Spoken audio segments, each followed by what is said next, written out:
You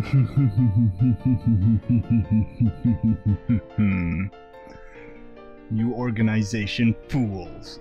You thought those pathetic mercenaries could defeat me, an insane mad scientist? Ha! They were no match for my power. I am Zash, and welcome to episode 60 of my Steins Gate Let's Read. Please enjoy. Mayuri?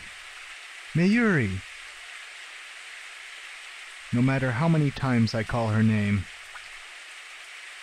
Mayuri doesn't answer. Mayuri is standing in front of a grave, gazing at the sky. The grave belongs to her grandmother, who died when Mayuri was 11 years old. Aww. Her parents were always busy with work, so her grandmother was her only companion.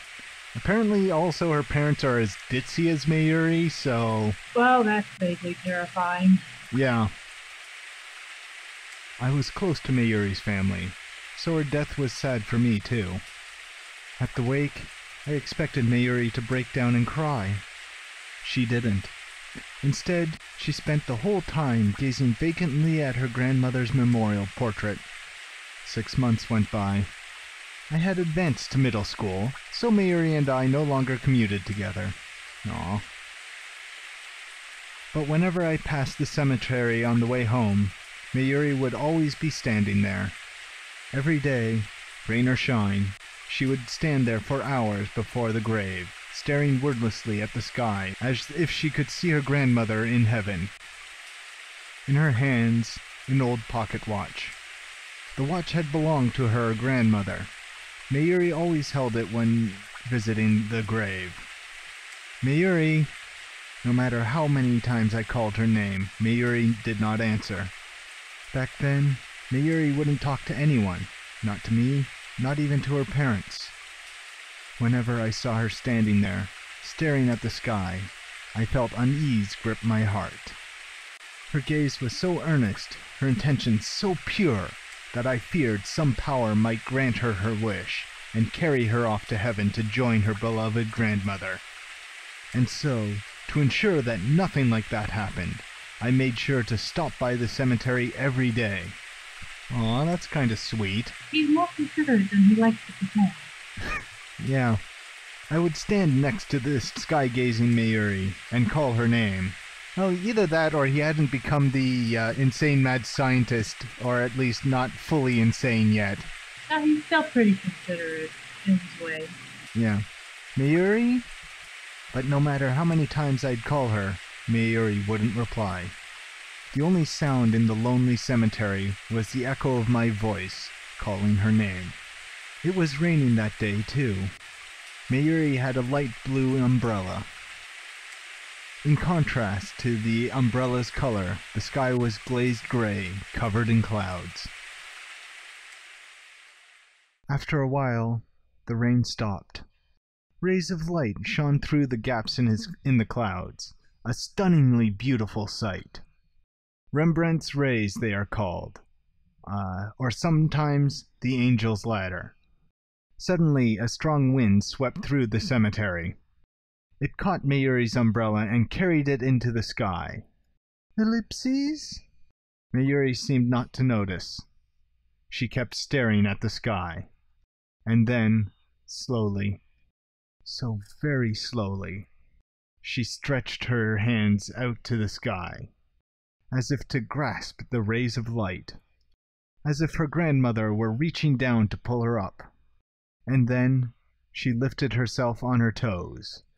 To me, it looked as if she were floating up towards the heaven. Impulsively, I grabbed Mayuri's outstretched hand and pulled her into my embrace. In retrospect, my fears were just a childish fantasy, but at the time, I truly believed that Mayuri might vanish. I won't let you go. I won't let anyone take you away. I realized how embarrassing the words coming from my own mouth were. You're my hostage now. My guinea pig. Oh, nope, he's gone off the deep end. Yeah, a little bit. It was the first excuse that came to my mind. Before her grandmother died, Mayuri and I were fans of a popular TV series about costume heroes battling evil. I particularly admired the villain, a mad scientist. I even got pretty good at mimicking his lines. Well, now we know how this started. Now I was doing it to hide my embarrassment. I could feel my face growing red, but I kept up the mad scientist act all the same. If nothing else, it was better than admitting my insecurities. There's no escaping me! Mwahaha! Mwahaha! I know I should be doing this as an 11-year-old kid, but meh. Can't reverse puberty. Yeah. As I said this, I realized that Mayuri was shaking. Oh, she whispered. It was the first time in 6 months that I had heard her speak. Her voice was choked with tears. She's your hostage. I guess I'm stuck here, huh? She smiled happily.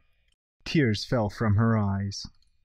And then Mayuri buried her face in my chest. Aw, that was a sweet little interlude. It does explain the hostage thing. Yeah. Where am I? Who am I? I can't see. I can barely think. A terrible screech fills my head, like feedback from a giant speaker.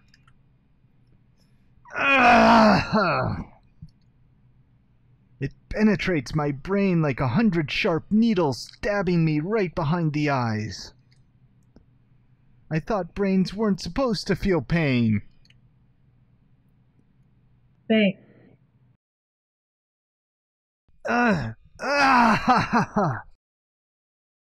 And there's more. I feel a shiver of pleasure beneath the pain and a terrible itching like my body's on fire. Okay. Pause a second. Tell me if this line sounds to you like it sounds to me. And then I feel a shiver of pleasure beneath the pain, as though my entire body's on fire. Hello, Master? Hello, baby. Okay, Okabe.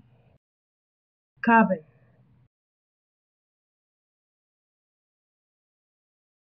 I want to crack open my skull and tear out my brain. I want to scrape out my soft gray matter with my fingers and eat it. Okay, you're going off the deep end again, Okabe. Sweetheart, maybe I need a value. Oh, babe. The assault on my brain is driving me crazy. Crazier than you are? Who am I? Okabe, what's wrong with you? Have we found an answer to that yet? Suddenly, the shattered pieces of the world reform. I slowly come back to my senses. Ellipses. I'm in the lab, standing in front of the phone wave, name subject to change, with my cell phone to my ear. No, not the phone wave, name subject to change. Since headgear is attached to it, it's the time leap machine. It's hard to breathe. Give me oxygen. I hear a low, wheezing groan and realize that it's coming from my own throat. Ellipses. I close my mouth, then take a deep breath.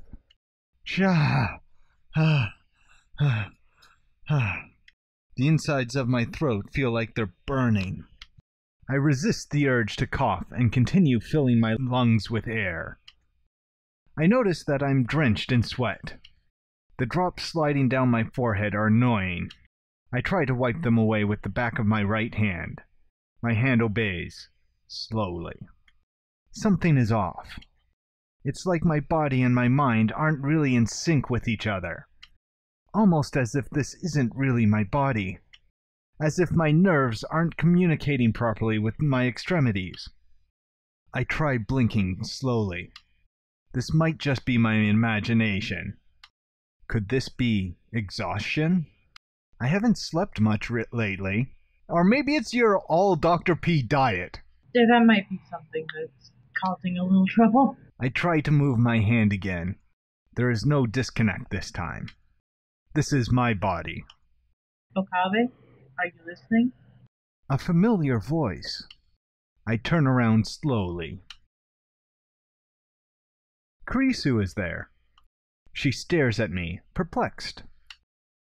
What was all that screaming for? He just got his memories of the Death Note back. What is she talking about? Yeah, but she doesn't know that. Are you sick? Ellipses. I try answering, but my voice doesn't work too well. Even more bewildered, I clear my throat several times. No, I'm fine. Then get ready to go already. We're going shopping, remember? Shopping? For what? I search my memories. The moment I do, images appear in my mind like a string of exploding light bulbs. Humans are temporal beings. But now you're fine.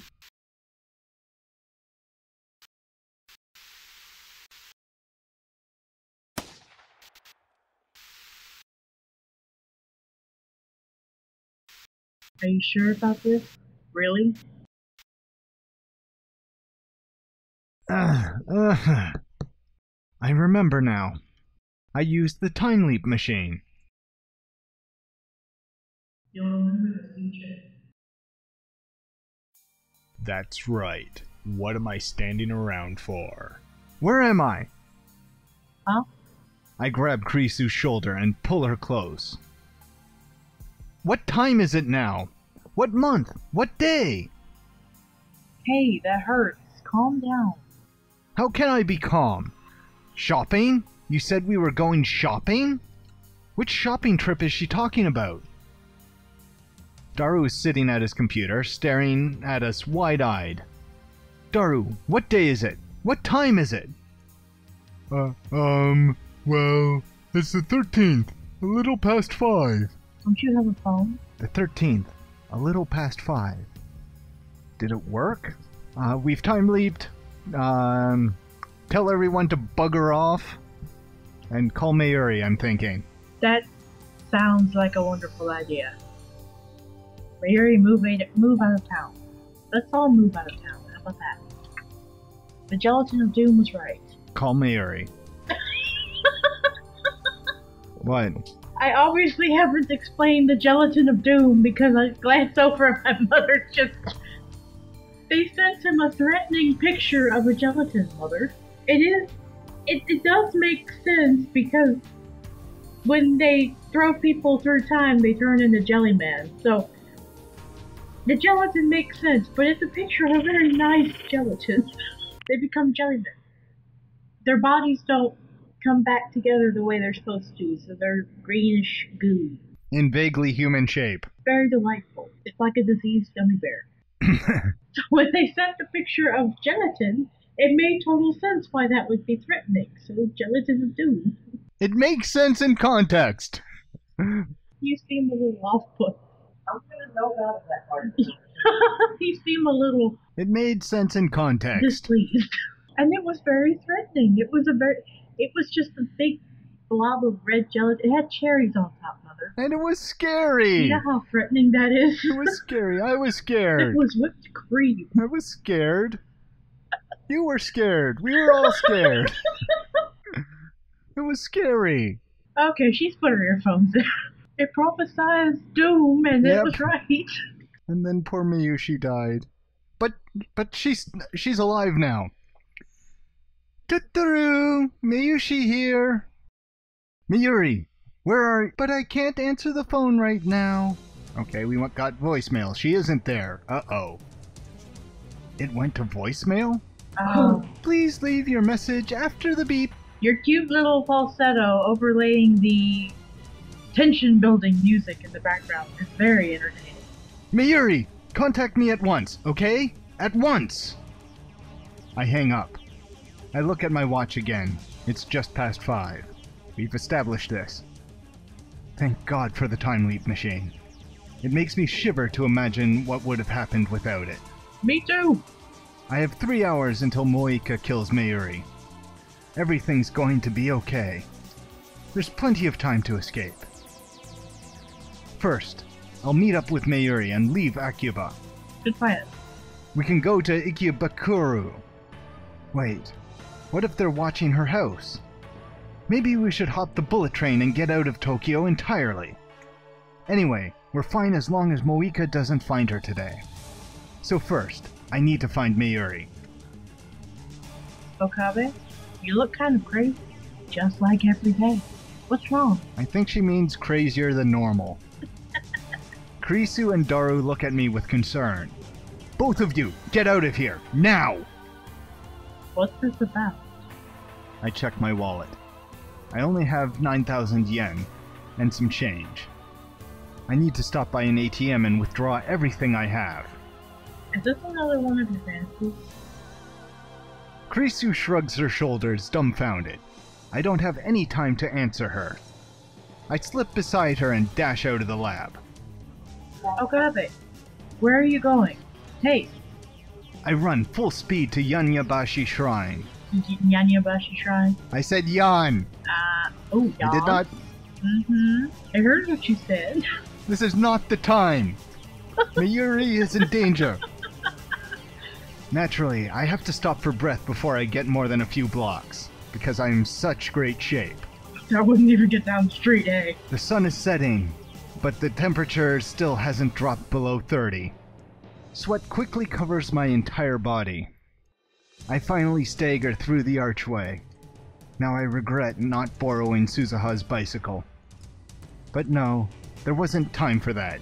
Finding Mayuri comes first. If you borrowed the bicycle, you would have been here quicker, and you would have had more time to find Mayuri. Honestly, why did he set it for 3 hours? 'Cause he panicked? That is so not enough time. Give me a day. I run to the courtyard where I find Rukako standing alone with her bamboo broom. Rukako! Ah, Okabe-san. She's so cute. She What's bows her wrong? head. Mayuri! Where's Mayuri? Mayuri-chan already left.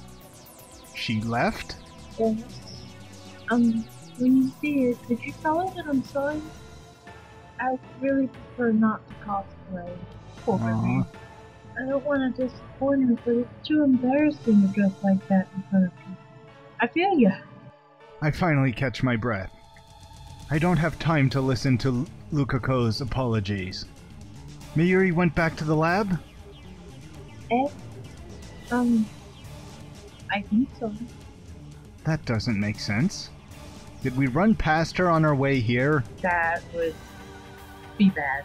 No, he's right. We know when she arrives at the lab from the last loop. I know she comes to the lab around 6:30. It's still 5:30. No matter how slowly you walk, it shouldn't take more than 30 minutes to get to the lab. So what was she doing for the extra 40 minutes? We don't have time for this. She didn't say she was dropping by somewhere?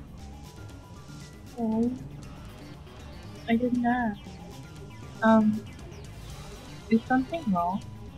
If Mayuri comes back here, tell her to call me right away. Oh, okay. I'd better check the lab. We might have missed each other. When I get back to the lab, nobody's there but Daru. Did Kurisu go shopping by herself? Probably. I call out to him as he's ordering pizza on the computer. Where's Mayuri? Did she come back? Huh? No. Gah! Where is she? I take a bottle of Dr. P out of the fridge and chug it down. Okay, now, is there crack in that? No, sugar and caffeine. He seems to survive on it. Yeah. Oh, the original Coca-Cola recipe had cocaine in it, so... I know. Thank God I don't know more. Yeah. The cold, sparkling liquid wets my parched throat and drives the heat away. Now I can think. But I still can't relax. Every minute, every second is precious. Each moment I waste brings me closer to Mayuri's death. Hey, Okarin, why are you so jumpy? I need to find Mayuri. Isn't she at Lukashi's? Not anymore. She was gone by the time I got there. I start to pace in irritation. Maybe she went to see one of her cosplay friends? Who? What's their phone number? How should I know? It's easy to forget, since she's usually here, but Mayuri and I rarely spend time together outside of the lab. May Queen and the Shrine. That's about it. I have no idea where else she might go. May Queen doesn't even exist on this world line. Now that you mention it, Do you know something? I think she said that her phone was about to run out of power. She had to turn it off. Oh, of course you did. Well, that would be why we went to voicemail. Yet another setback. Not only am I unable to contact her, she might not even notice my phone calls. Hey, what's going on? Why are you still here, Daru? I thought I told you to leave. I sit on the sofa. I feel the weight of the stress on my shoulders and in my bones. I'm not leaving without a good reason. Tell me what's going on, man. They're going to kill Mayuri. What? CERN's after us. In 2 hours, their men will break in and kill Mayuri. Get out while you still can. What? For real? Can you get in touch with Kurisu? Pass the message on to her. In 2 hours? How do you know that? Daru pauses for a moment. He looks towards the development room, where the time leap machine is sitting. No way. You used it? I nod gravely.